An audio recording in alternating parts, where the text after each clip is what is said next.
To my channel guys. स्वागत है आप लोगों का मेरे चैनल में। जैसे कि आपको पता है मार्केट में तो बहुत कुछ चलता रहता है। ऐसे ही आज मैं दो ऐसे इंपॉर्टेंट स्टॉक पे वीडियो लेकर आई हूँ जिसको आप अपने डाल लेवल पे लेकर चल सकते हैं।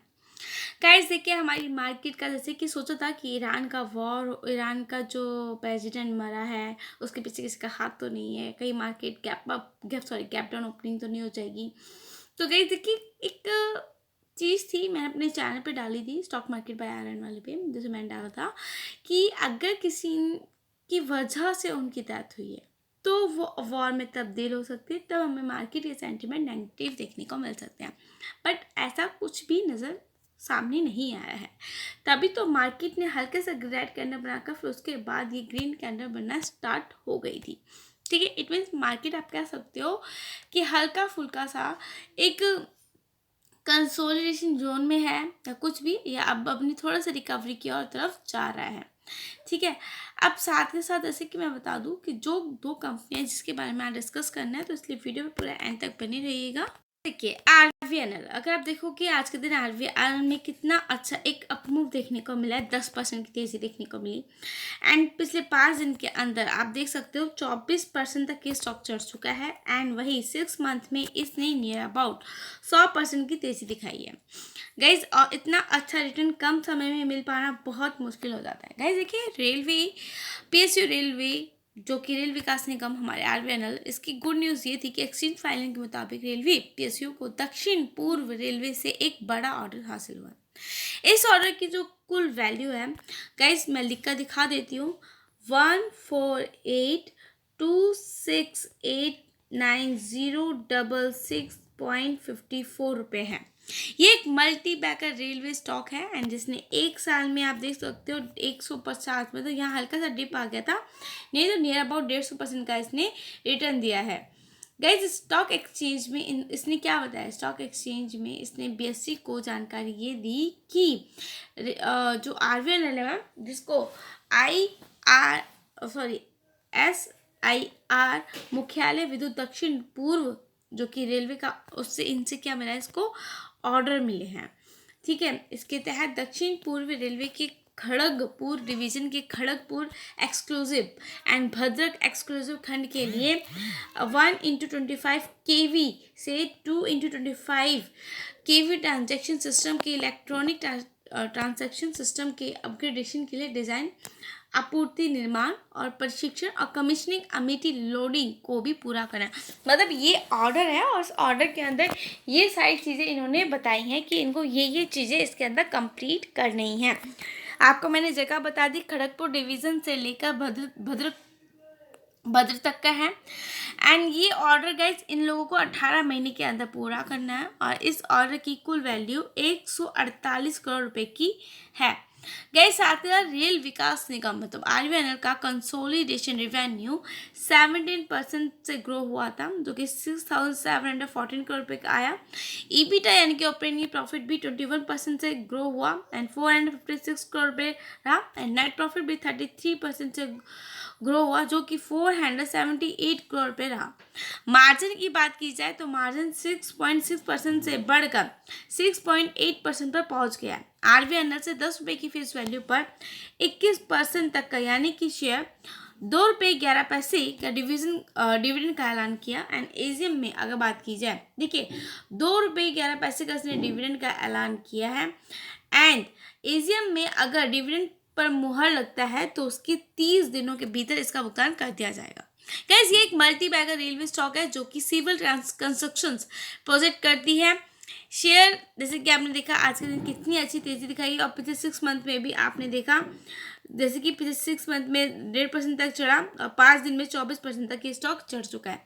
तो गाइस रेल विकास निगम को भी आप अपने एक नज़र में बनाकर चल सकते हो, क्योंकि अभी देखिए लार्ज कैप कंपनी नहीं है, ये नहीं हुई है, ये होने जा रही है। तो आप इसलिए इसको आपके पोर्टफोलियो में हो सकता है, क्योंकि हमारा रेलवे सेक्टर बहुत तगड़ा गाइस ग्रो करने वाला है।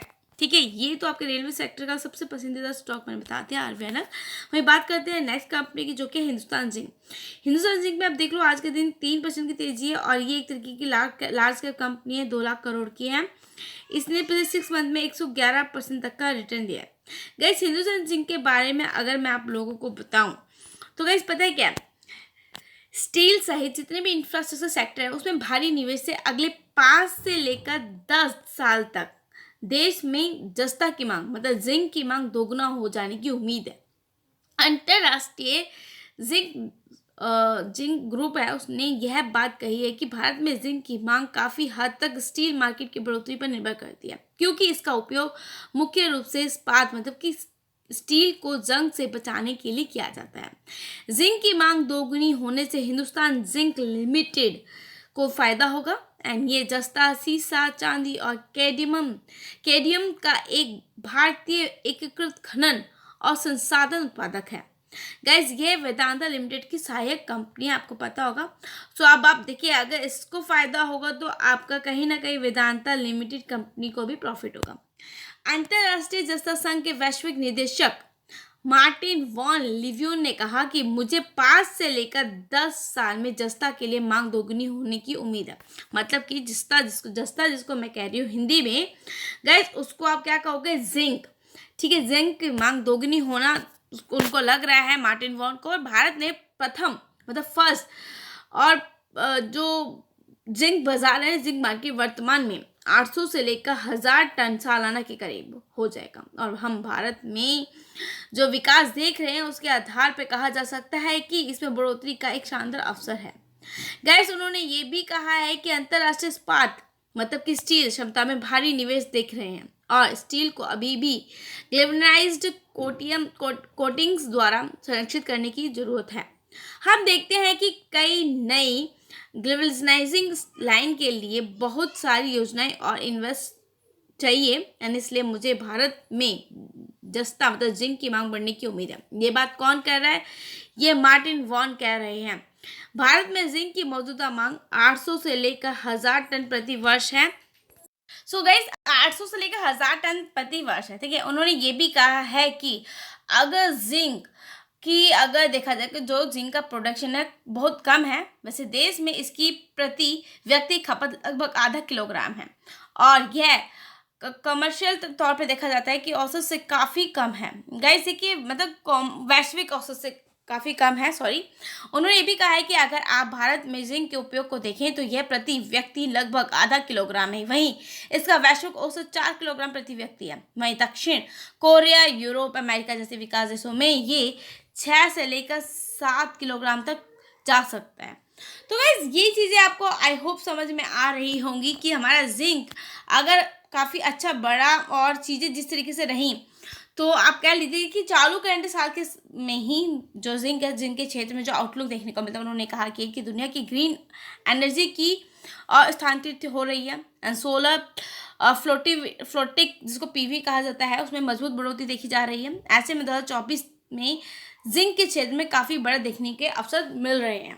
गाइस देखिए ये तो मार्टिन वॉन का कहने का है और कहीं ना कहीं अगर उनका ये चीज़ स्टॉक पे काफ़ी ज़्यादा असर डालती है, अगर मार्टिन वॉन लिवन ये बात कह रहे हैं जो वैश्विक निदेशक हैं अंतर्राष्ट्रीय, तो आप सोच नहीं सकते हमारा अगर जिंक प्रोडक्शन जिस तरीके से हमारे इंडिया में बढ़ गया तो एक्सपोर्ट किस तरीके से मतलब जो हम एक्सपोर्ट करते हैं चीज़ों को जो हम बाहर की तरफ भेजते हैं तो हमारा स्टॉक है जो कंपनी उसको कितना प्रॉफिट होगा, हमारे देश को कितना प्रॉफिट होगा। वहीं कहीं ना कहीं आपको हिंदुस्तान जिंक और वेदांता भी काफ़ी ज़्यादा ऊपर जाता हुआ देखने को मिल सकते हैं।